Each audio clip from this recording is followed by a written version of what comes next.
Ladies and gentlemen, my name is Christopher Pelton, and I am your host here at THC Time. It brings me great pleasure to welcome my guest today. Baldwin Sykes is a Hollywood actor who was best known, came to fame for his amazing performance as Monster in Boys in the Hood. But I've gotten to know him over the last few weeks, and he is so much more than that. So, Mr. Baldwin Sykes, thank you, sir, for joining us on THC Time. How are you today? I'm doing blessed and highly favored.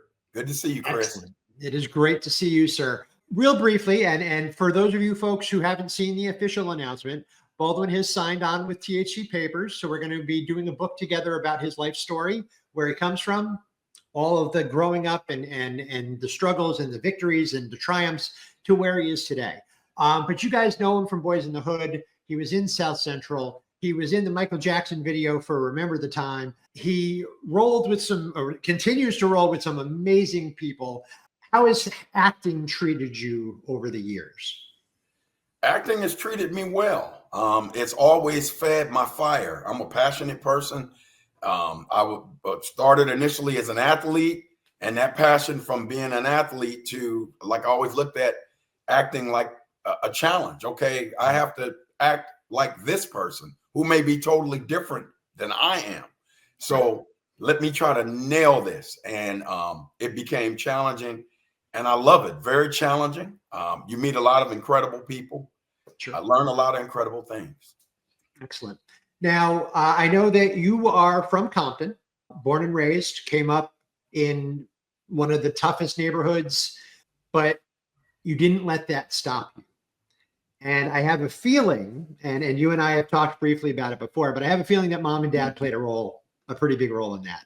Tell me a little bit about your folks. Huge role. Mom and dad are originally from Jonesville, Louisiana. I'm the youngest of seven. They raised all of us Southern style, opening doors, not only for women, but also for men, and treating your fellow brother or sister with respect. You know, it wouldn't be out of the likelihood to see me just see someone and say, hey, good morning or hello. My mom and dad taught me that you never know what someone else may be going through. Just you saying good morning to that person may just change their thinking on something.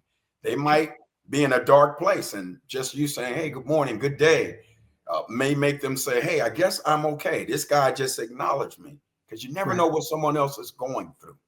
Exactly. And a simple wave, a smile, friendly greeting, like you said, you can change the course of somebody's whole day. And it doesn't cost you anything to be a nice guy. No, and it doesn't matter if they're 7'3" or 4'3". Doesn't matter if they are purple, green, orange, or yellow. They're human beings. They're human beings first. Yep. And we're all, and that's the thing. We live now in such a divisive age, but at the end of the day, you know, you're a person, I'm a person, you know, we have to be able to find the common ground for all of us to be able to live together, and all of us to be able to succeed. Now, you broke through as Monster, and Monster is a scary dude. Dedicated, you know, loyal to his people. And in the time that you and I have been talking, I get that. I mean, not the scary part, but the loyalty and everything. Who is the biggest influences on you getting into acting? There's a couple. My twin sisters and like my family in general always challenged me to do different things. They would say, you know, you can't just play sports. You got to show, you know, multi skills, different things. That's one. Another is I have a cousin that was an actress. She was in a movie called Mandingo, another movie called Drum. Her name was Brenda Sykes, a beautiful African-American actress in the 70s. And so I remember being younger And a lot of the kids at my twin sister's school laughed because they told them that's my cousin. Yeah, right. They laughed at him and they were sad. And they told her cousin Brenda, I wish there was a way that, you could come. Well, cousin Brenda came. Cousin Brenda came to Compton in the limo and went to Enterprise Middle School. And I never forgot, not only that she was humble enough to make time and go speak to the school, but the impact, the whole community was buzzing about it. Right. And I was like, wow, that's my cousin. And I was like, wow, like she's respected. That's cool, So yeah, Brenda Sykes, she is my cousin. And she had a major impact on me saying, I want to do that, but I want to be the male, getting the accolades. Yes. Sure. Now, I know that giving back has become something that is absolutely a huge part of your life. So we're going to take a quick commercial break. We're going to come back, play a real quick game of Straight Fire, and then we're going to talk about what you're up to nowadays, because you're inspired. What you're doing now is inspiring, sir. So you folks hang tight. We'll be right back. Yo, what's up? We're Run DMC, and what we got for you might not be a rhyme, but it's the truth. When it comes to drugs, only one word counts. No. Just say no. And we're back. All right, folks, it is time for everybody's favorite game. This is Straight Fire.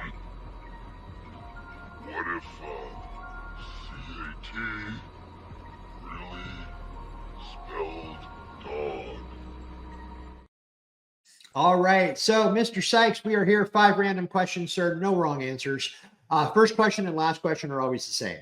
So, question number 1. If dogs wore pants, would they wear them on 2 legs or 4 legs? They would wear them on 2 legs. Excellent. Thank you. What is your favorite guilty pleasure movie? Guilty pleasure movie. Give me an example of one, like maybe yours, because mine is Grease 2. Okay. Oh, okay. Wow, that's a great question. For me, then it actually would be Grease 1, the first one. Loved it. Excellent. It. Yes. Maybe not the thing that you want the boys from Compton to know.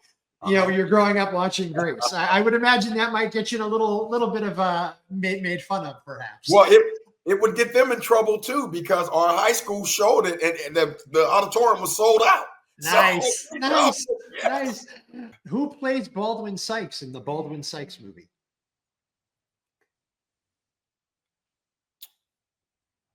Baldwin Sykes.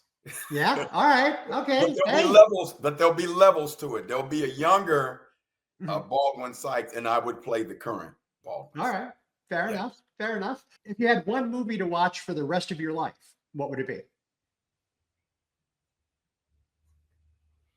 Wow, so many good movies. So many good ones. But No Country for Old Men. Oh, good movie. Really good movie. Different. Yeah. Oh, yes, certainly. And the last question, Baldwin, and once I ask and you answer, I'll explain why. When you're at the grocery store, can you reach the items on the top shelf? Yes, I can. Okay. The reason I ask is it was one of the questions that was asked of me the very first interview I ever did. And I'm 6'4". So oh wow, you're taller than me. Yeah, 1% of my life is helping old ladies at the grocery store getting stuff from the top shelf. My wife is 5'1". So I do all the tall work. She does all the short work. It works out pretty good for us. So thank you. That was straight fire. That was great fun. I love that one. So tell the folks what you're doing now, because what you're doing now is, as I said before the break, it's inspiring work. So share a little bit of what you're up to. Well, first of all, thank you for allowing me to share what I do. It's beautiful work. It keeps me grounded, both in my faith and spiritual, but also just kind of evens out. If you are working in Hollywood and you come from a set, you should know who you are. And when I come from the work that I do in social services, yes, I know who I am. They balance each other. So currently I'm working for an incredible agency. It's called Fristers, which originally the title meant friends and sisters. Okay. And so we work with teen and young parents ages 13 through 25 years of age. And we help them develop, healthy life skills through educational groups, workshops, mentorship, and through case management. And we do all of this in a caring community. It's incredible, man. I love it. Nice. You work not only with these young parents, but you work with their children also. Sure. And I work with a dream team. It's a team of like 7 of us. We're based in Irvine, California, but we serve all of Orange County, California. Private, nonprofit, like private. We have like fundraisers to raise funds because, of course, everyone has to have a salary. But the work is just amazing. Just being able to make a difference, able to see these young parents get these parenting skills. And that's at my 9 to 5. Now, I also moonlight as an educator. And so I facilitate several trainings, gang awareness training. And I have an active shooter training, which unfortunately, during these times, kids are sent to school and the parents aren't sure if they're coming back. So you're trying to give them education so that the kids are aware of the best move to make given whatever situation they're in. Because it's ever changing. Every shooting situation is different. I have a professional boundaries training. I came up with that because there's only 3% men out of the 100% in social work. Okay. One of the 3%. In fact, I'm the only male staff at my current agency, and I'm okay because I have boundaries. I've been blessed to have a great mom and twin sisters that taught me the proper respect, things that men don't really know. They taught me, like, how you want to come at a woman as opposed to, I'm just going to do it this way. No, you got to think, what would you want? What would they want? What would you want? And then you make those decisions. And just years of that has helped me be able to work with the parents and the coworkers. And I'm comfortable with being the only male in the room, but they're a dream team and a dream to work with. Awesome. So for the next, what do you have a fundraising event on the schedule soon for this year, or like what can folks do to get involved and help out? Well, we're going to have a gala. We're going to have a spring gala, which is interesting because it's an all women's gala. Okay. And last year I was the only male there. And it was, all women. This year I won't be there. I don't want to crash that sisterhood, that fraternity that they are, sorority that they have. And then we have a fall gala. The dates we're still kind of carving out, because a lot of it has to do with venues and the best time to do them. But we did it at a resort last year in Newport Beach, and that one was co-ed, the fall gala, and there were men there, women there. It was great, and it's in the form of fundraisers. So we'll auction off items in order to raise funds and continue to do this great work. Again, the mentoring is very important. Teaching the couples and dads groups. The dads groups are very emotional. A lot of people don't understand that. Us men, when we get a chance to be in a safe place, it can be emotional. And I often tell my dads, the cost of intimacy is vulnerability. Thank you for being vulnerable.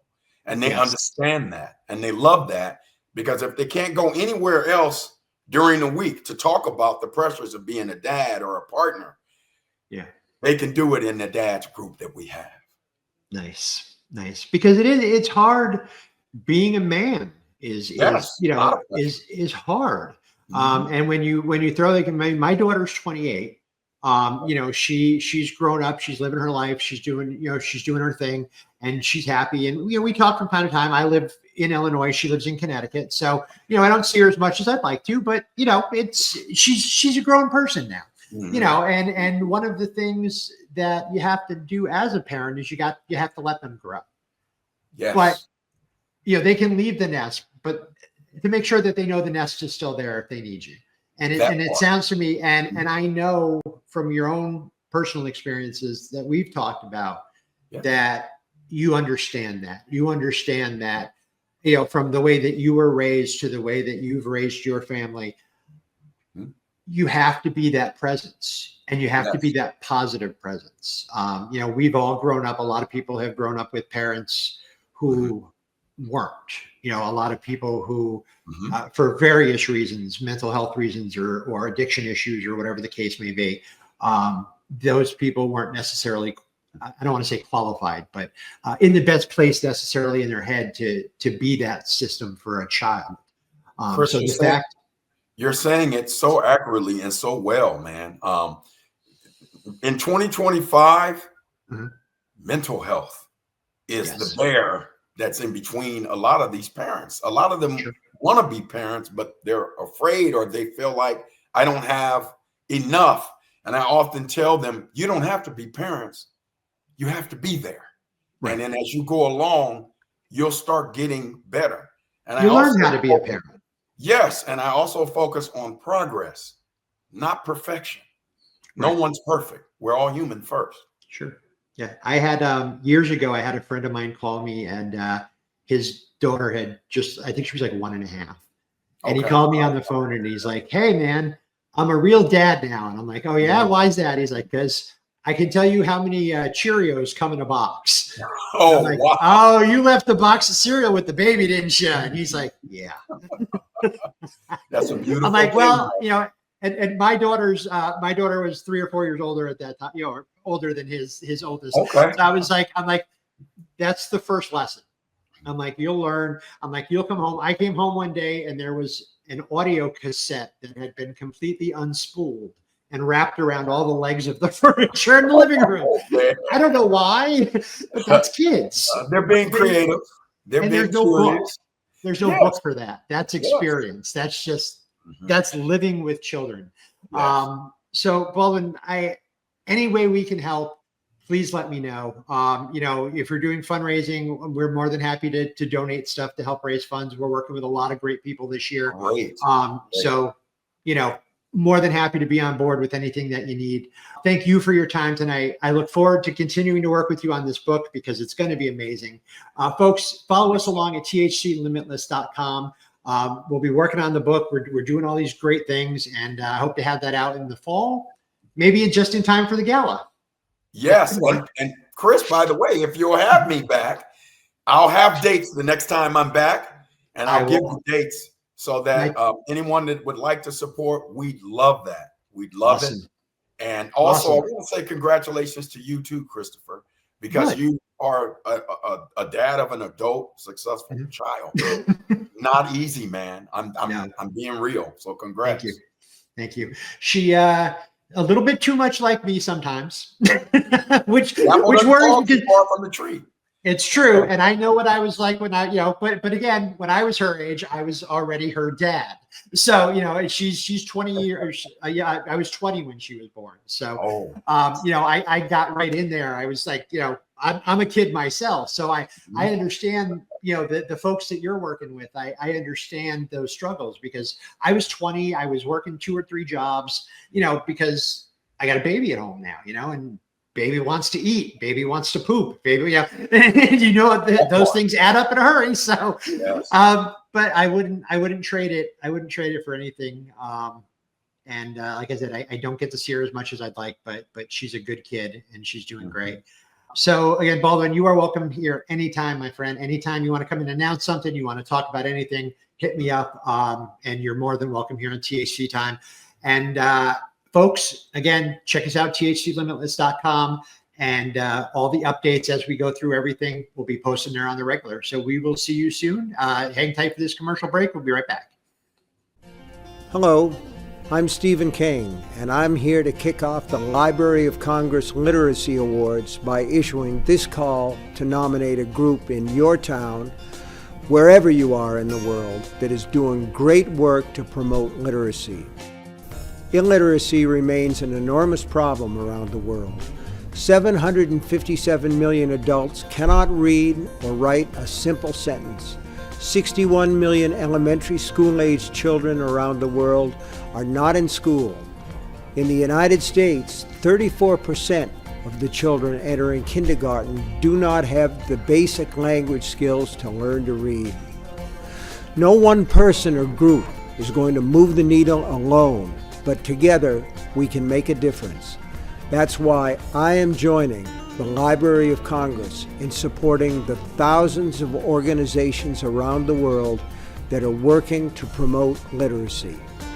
Every year, through the generosity of David M. Rubenstein, the Library of Congress Literacy Program honors 15 to 20 agencies and awards hundreds of thousands of dollars in support of replicating, expanding, or promoting their outstanding work. Nominate them now at loc.gov/read. Then, go find something good to read.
Pink cloud.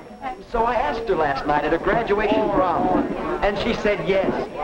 We're going to be married in August. Wow, married?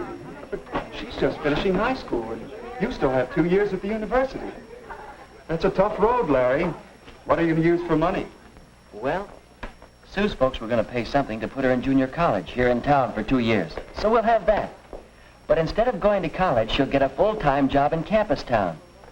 Say she doesn't care anymore about education. So with that, and my part-time job, we'll get by. Uh-oh. Here's Sue now. You two probably want to be alone.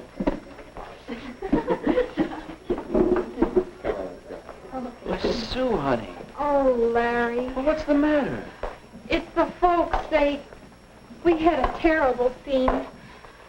I couldn't sleep a wink. They don't approve. They say I'm too young. They want me to finish 2 more years of schooling before I even get engaged. Oh, Larry. Oh, buck up, sweetheart. They can't stop me. Relax. And act normal till after your graduation next week. Then I can borrow Phil's car. Down to Greenville. There's a justice of the peace down there. We'll elope, honey. But, Larry, I wanted a church wedding. And all the parties and showers for me, too, and my folks. That would break Mom's heart. Well, we're the ones that are getting married, not your folks. I don't know, Larry. I read somewhere that a marriage without parents' approval has 2 strikes on it from the start. But if eloping's the only way... No, maybe it isn't. Maybe you could convince your folks that you should get married. But how, Larry? How? Say, I'll bet we could get some advice from the marriage counselor over at the church. His name is Hall. Phil told me about him. He teaches a course in marriage and family living at the college. Do you think he could help me with my folks? Well, it's worth a try, isn't it?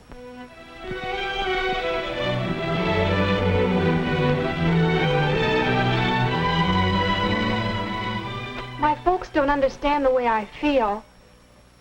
So that's the story, Mr. Hall. Do you think you can help us get married? Why, I'm in favor of marriage. In fact, I spend a good deal of my time helping people to get ready for marriage. Now, let's see. You've known each other for... 3 months, 1 week, 2 days, and 17 hours. And you're 18, Sue? And 19, Larry? Have either of you ever been in love before? Well, but not like this. This is the real thing. Yes. I had a chum in college who had the real thing with 8 successive girls. Oh. Oh, it's all right if you have it, fine. It's a very important factor in building a happy marriage. But tell me, how do you know it's real love, the kind you can get married on? Why, ever since I first met Larry, I haven't wanted to date anyone else. The whole 3 months now. And besides, I haven't even had one quarrel with him. No quarrels? Why not? No differences of opinion? Or no opinions? What do you talk about on your dates? Oh, movies and popular songs. Orchestras, dancing. And Larry's chosen profession, engineering? no, I don't understand any of it. I don't like to hear about it. Why, Sue, honey, I didn't know you felt that way.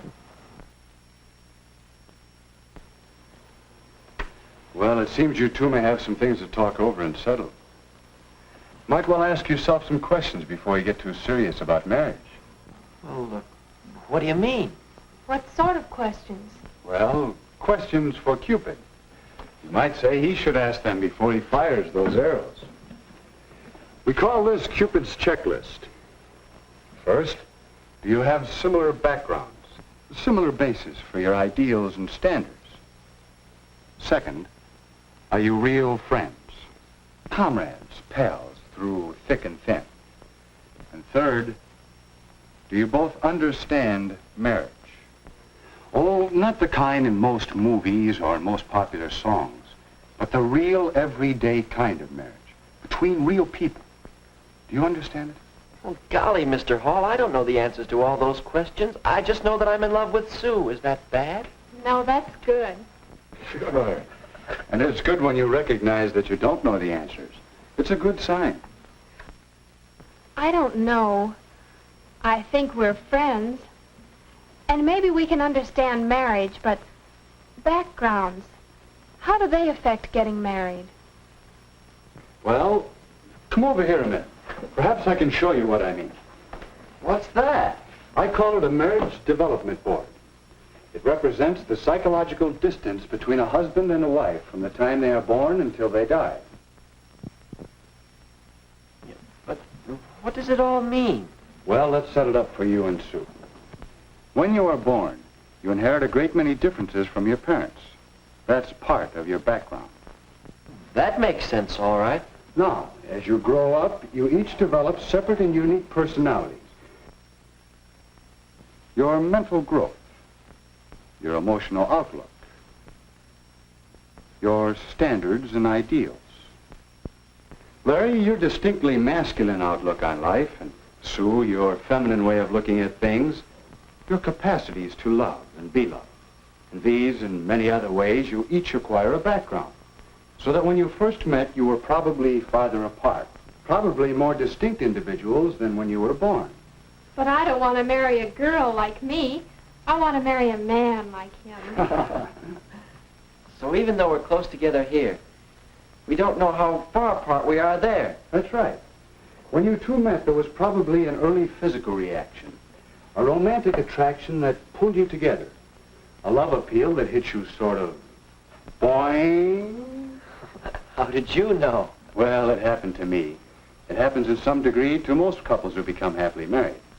But it takes more than this boing. For you see, if you're too far apart psychologically, if your backgrounds are not similar enough, it can cause a great deal of argument and unhappiness until... It's gone. Where'd it go? That's what you'll be saying about your romantic love if these other things cause a breakup. No, sir. This is forever with Larry and me. Fine, I hope so. But don't you think it's wise to take time to find out how much strain these differences might put on your romantic love? But there isn't any time. Larry's going away in a couple of months. Yes. Did you two ever see these figures on length of engagement and how it relates to chances for happiness in marriage? No. Two separate studies showed the chance for happiness improves with a longer engagement period. It's fair for 6 months, better for a year or 2 years. Is that because there's a better chance to find out some of these differences and become real friends? Yes, a chance to find out if your relationship will wear well. Yes, but can't we settle these differences after we're married? And if you aren't successful, before you become too deeply involved, find out if the distance might turn out to be too great. Here's another angle that should interest you both. How age when married affects the chance for happiness. You can see that the chances are better after the man reaches 21 or so.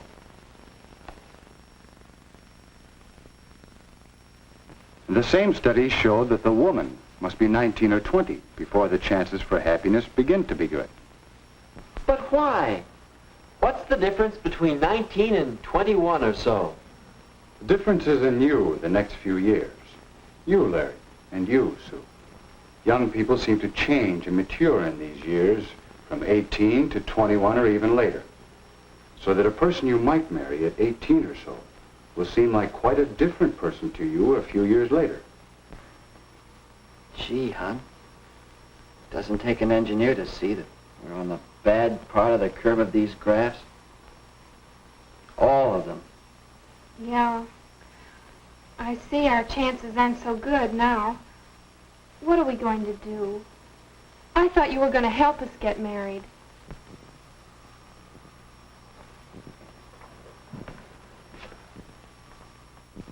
I believe I can. I think you two have a lot of what it takes to build a successful marriage. And yet, you wouldn't try to plan and build a house in 3 months, would you? Shouldn't a marriage have better planning? If you two are going to build a successful family team that will last for 40 or 50 years, how long do you think it should take to get ready for it?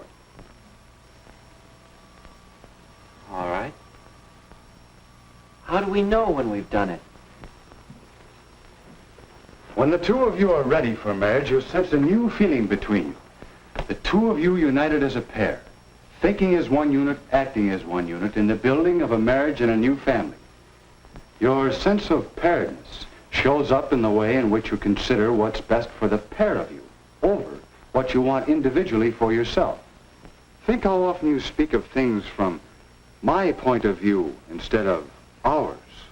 How often you say, I want, instead of we want. I guess it wasn't my folks that needed convincing, it's me. I mean, it's us, isn't it, Larry? Yeah, we'll say. And so, in terms of the checklist for Cupid, Larry and Sue began to examine their readiness for marriage. Do we have similar backgrounds? Do we agree on our religious beliefs? And have the same feelings about religion in general? Do we have the same ideals and standards and tastes?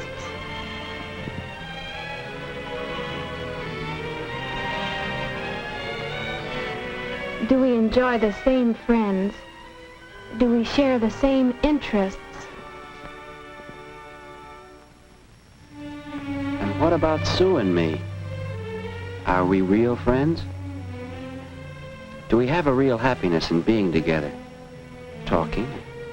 Or just doing nothing together? Does each of us really want to make the other one happy?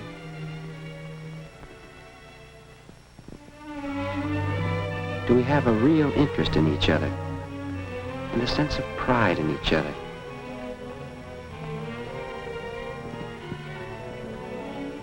Do we know each other's peculiarities? Do we both have a spirit of give and take? Can we quarrel and come out of it with something better than before?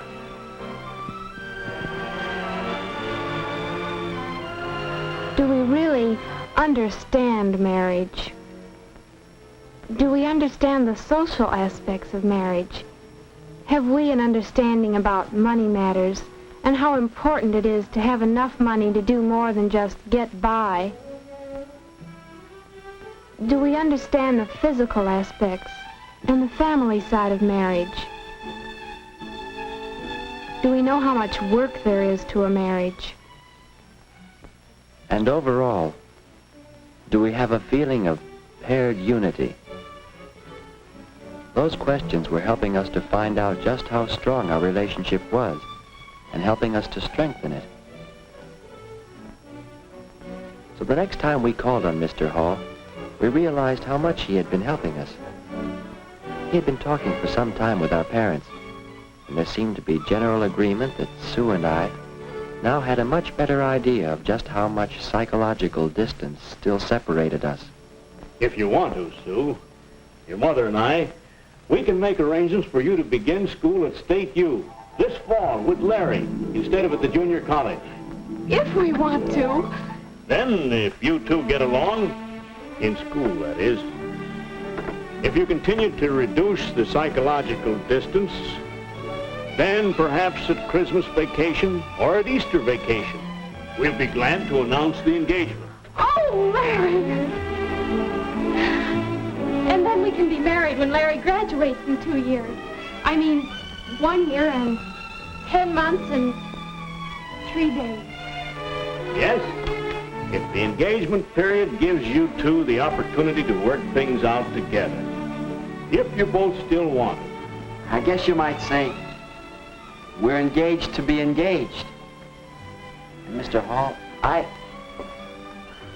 we both want to thank you. And say, now do you think we have anything more than buying? Why, yes, I think you've made a good start towards getting ready for marriage.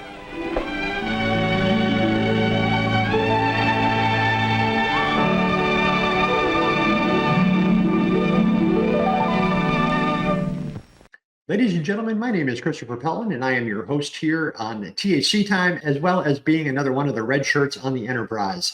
It is my great pleasure today to welcome back a returning guest, someone who I've gotten to know pretty well over the last couple of weeks, and boy, howdy, do we have some cool stuff going on. And an amazing musically talented person who conveniently works with my friends. So that always works out well. But first things first, we're going to check out the trailer for the new movie that's coming out from Frank Palangi Studios. No, it's not mine. It's another one, but ours is coming as well. So let's check out American Psychopath. We define a serial killer as a person who murders at least 2 to 3 people, with the killings taking place over a significant period of time in separate events. Sending them letters and messages, always know where they are. I just want to go home.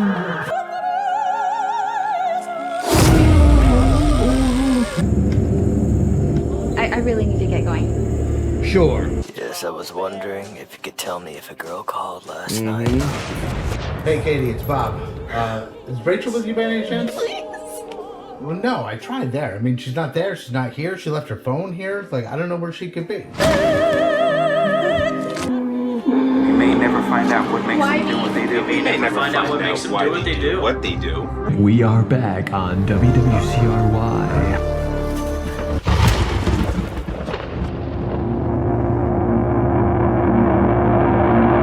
Ah, yes, indeed, my friends. That looks amazing. Please welcome to THC Time, Frank Palangi. Told you I'd get it right.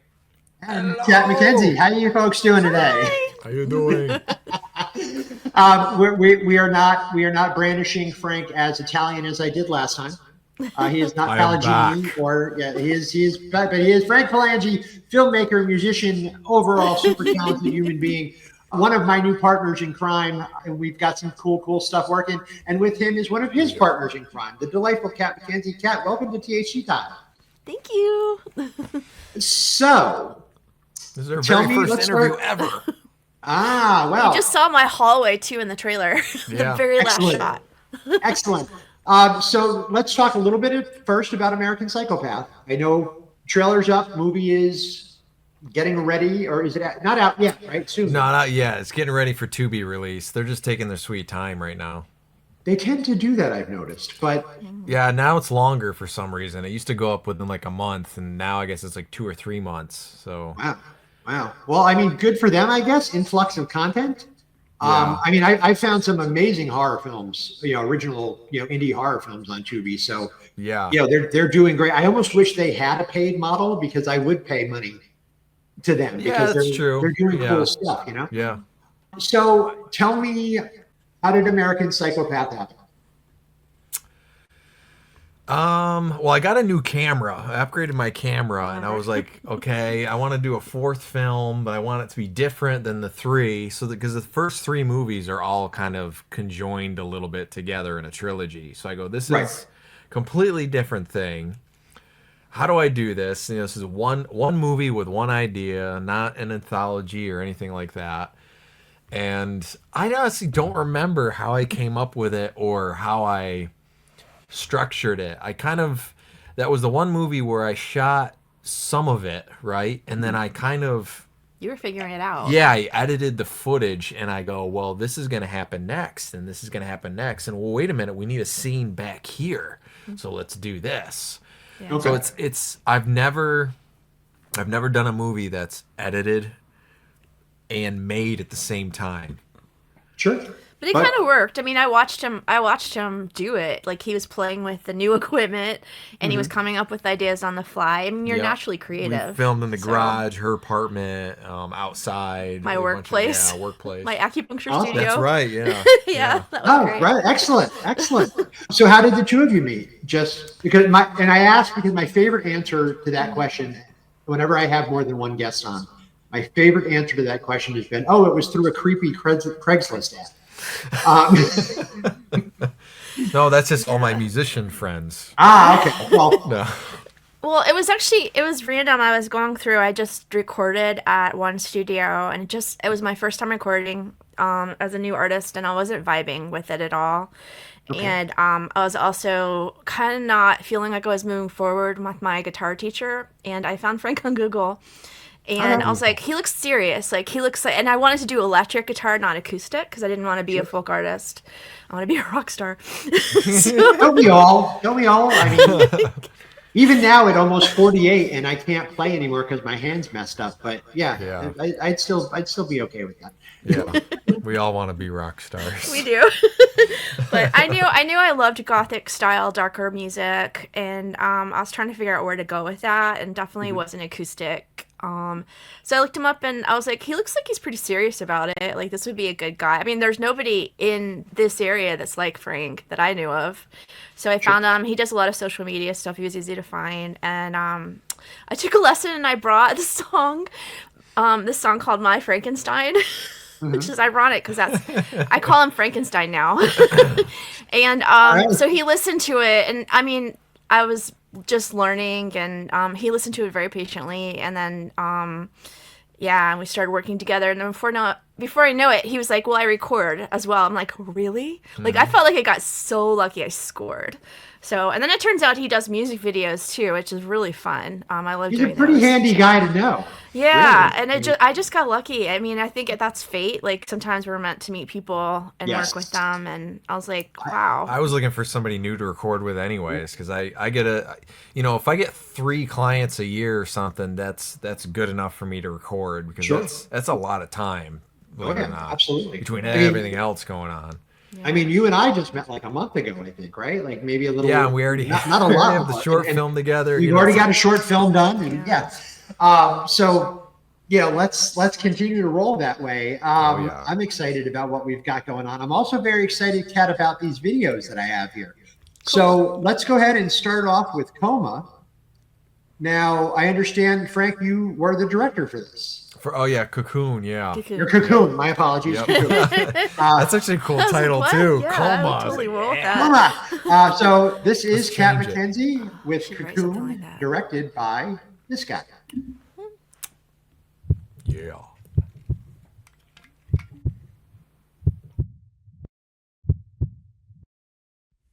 I've been dormant, an icicle case. I've been fallow, but I'm no one excavates, and I don't plan on leaving anytime soon. You don't need to love me. I'm working on loving myself. You don't need to care about me. I'm working on caring about myself. I've been sluggish in a couch's embrace, scared to let anyone in. lest I meet my fate. And I don't plan on leaving anytime soon. I'm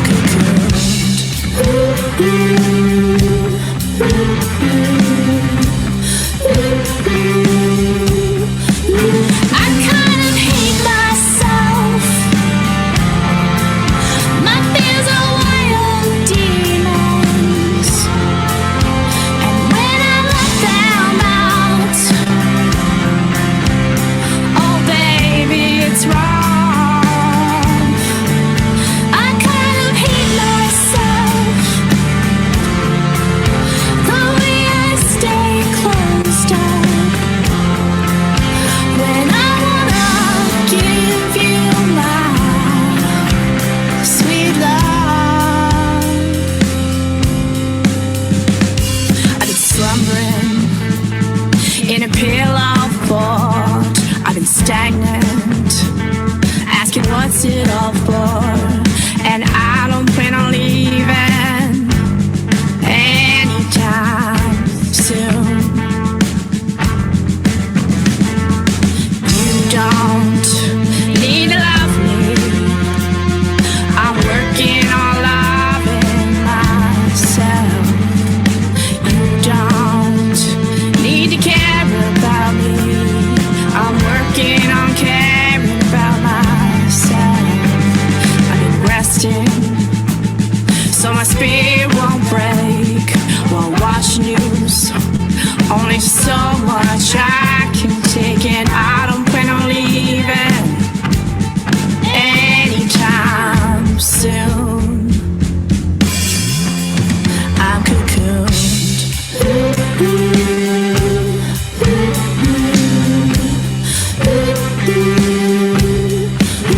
I kind of hate myself. My fears are wild demons, and when I let them out, oh baby, it's wrong. I kind of hate myself, the way I stay closed up. When I wanna give you my sweet love, collect the fallen petals, and I'll keep them safe. So honestly, your heart, I didn't mean to break. Was such a battlefield. I think I'll stay right here, keep working on myself.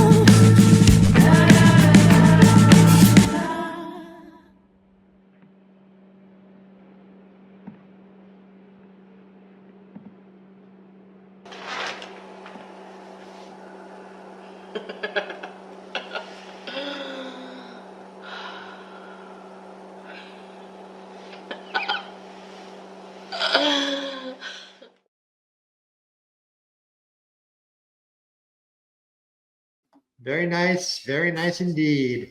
Thank you. So tell me about the process of making the video. Well, Well, that last shot was like the Lost Boys. yeah. That's what I wanted. Oh yeah, oh yeah. Basically. I really liked working with him actually because from the get-go, I could sing these really vulnerable, like self-hatred and whatever I wanted to say, I could just sing it. And I've never met a guy where I could do that with, but with Frank, I could just be myself. And then, so I was like, it was really cool shooting the video because then I was like, let's just go with it. Let's make it creepy and like wonderful and dark. And like, I don't have to hold back. I can just like, I know he's got me with that. Because the music is different structure than what I'm used to and what radio's used to. It's a little more atmospheric. It's this and this. It's more of like a like a kind of a journey thing, something that you kind of sit back and listen to and watch. Yeah, it's my first EP, so he's producing my very first EP. And like anything, you know, with like the music video, we had a little bit of time constraint at filming at the Strand. I mean, we wanted to go up in the balcony and do some shit. We wanted to do some other things too, but you know, it's yeah. You know, then I'm like, well, let's go back and let's film all this vampire stuff, and you had the couch idea, the cobwebs. Yeah. I'm gonna be in a cobweb thing, and then I'm gonna come out of it. You know, it's like it worked out though. I have a really cool red couch. It looks good. It looks really good. Yeah. So it sounds to me, and I mean, I kind of know a little bit myself.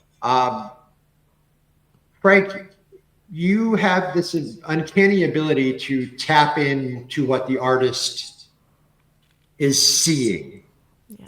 And you're able to, yeah. And you're able to translate that into a variety of mediums. And that's why when you first reached out to me and I was checking out your stuff, I was like, yeah, I want to talk to this guy because he's coming at it from an angle that I get it. I see it. So I dig it. We're going to take a quick commercial break. We'll be right back.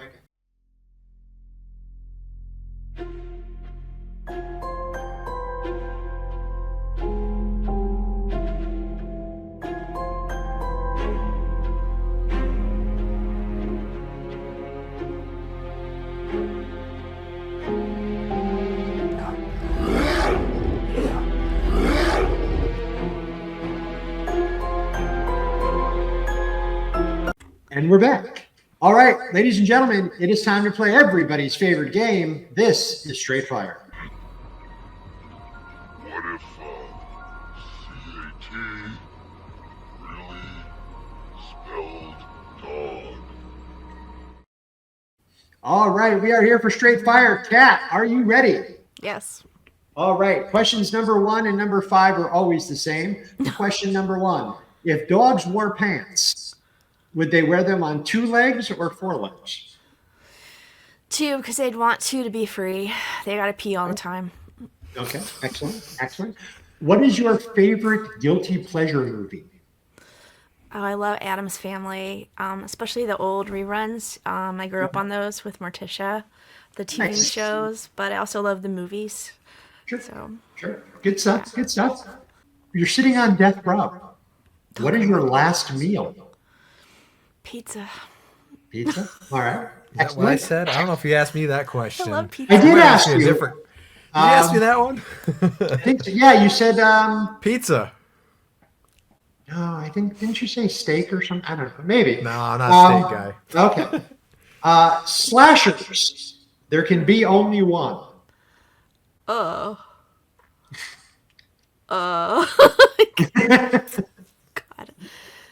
I guess we're gonna go with American Psychopath. No preferences there, no bias. Yep. Okay. I know a guy named Rusty. He's also a pretty good slasher. And Uncle Pat. Uncle Pat, absolutely. Yeah. And the last question, Kat, the question I ask everybody, and as soon as you answer, I'll explain why. Okay. When you're at the grocery store, can you reach the items on the top shelf? No, not ever. Okay, don't worry. It's so annoying. Here's the reason I ask. Huh? Okay. One time I actually had someone who was trying to steal my boyfriend. She kept putting stuff, just to be bitchy, she put stuff on the top shelf because I could not get to them without a step stool. So the grocery store is a lot like that. It's a tormenting experience. I don't know why they do it. No one can reach that. That's why you order online and have them deliver your groceries. It was one of the first questions I was ever asked on my first interview. Oh. And I'm 6'4". So lucky you. The top shelf is not a problem. And I've estimated that approximately 1% of my life has been spent helping short people get tall stuff. Yeah. I'm here for you short folks. My wife is 5'1". So if you ever see me in a grocery store and you need some help, don't hesitate to ask. They say I'm a top shelf guy, but that's why, just because I'm tall, not because I'm a good person. I'm all right. Thank you from all the short girls. That's why the tall guys have the back pain, you know? Yeah, well, that's true. So what can we expect next from Kat McKenzie? Yeah, actually, Frank and I just recorded 2 singles, Wallflower and the song called Disappear. Wallflower is like a dream pop song, and Disappear is a goth song.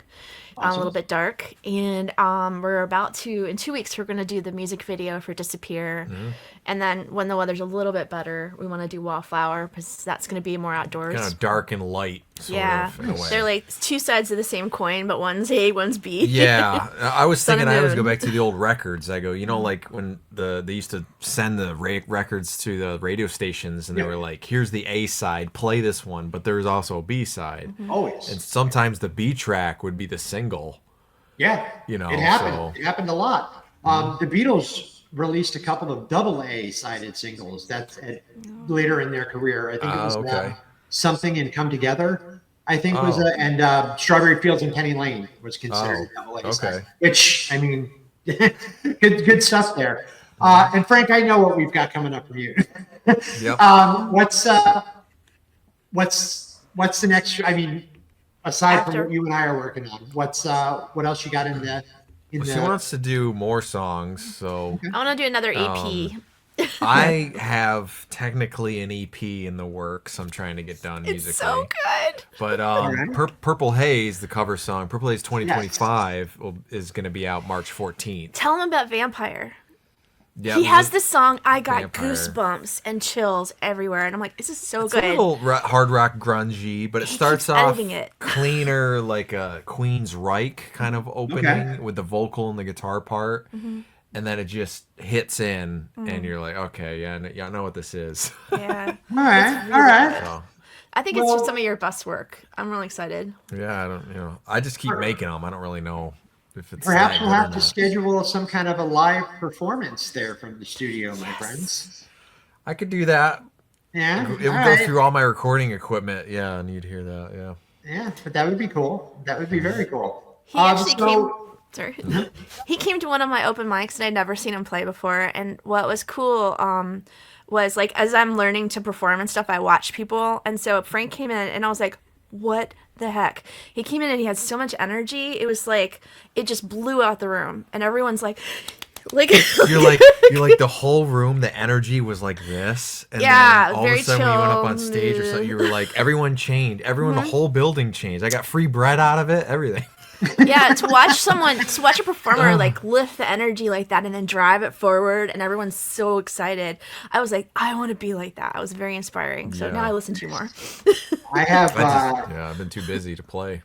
I have been impressed and impressed again by you, sir. And I look forward to our future working together. We got a full length movie coming up. The We got short some will great be, we'll keep you. It's called Everyone Has One. Make sure you check out the trailer, guys. Oh yeah, available on YouTube, on Frank's YouTube channel. Yep. This here, folks, is the address for Kat's YouTube channel. So be sure to check her stuff out on there. Amazing work. We will definitely stay in touch. I do have a daily radio show that I do, so I'd love to get you guys on that at some point. Come on, pick some songs. We'll talk about the music that we love, and we'll play some of your stuff, Kat, Frank, some of your stuff. That'd be cool. All right, awesome. So we'll get that on the schedule. And I want to thank you both for your time coming out. I appreciate it greatly. And Frank, we'll talk soon. And Kat, feel free to hit me up anytime. I'm around. I'm one of the easiest people to get in touch with. And I'm always looking for new folks to work with. We've got a ton of stuff happening this year, and we're bringing on some great folks. So if Frank says you're good, you seem like a delight to me. So we'll get into it. All right. Well, folks, Let's scare some people. Come Absolutely. Folks, thank you for joining us at THC Time. Hang tight for this commercial break. Don't you want some of this stuff? JJ, now that you've won it all, how are you going hardship? My man JJ McCormick's not only going hardship, I'm going lottery.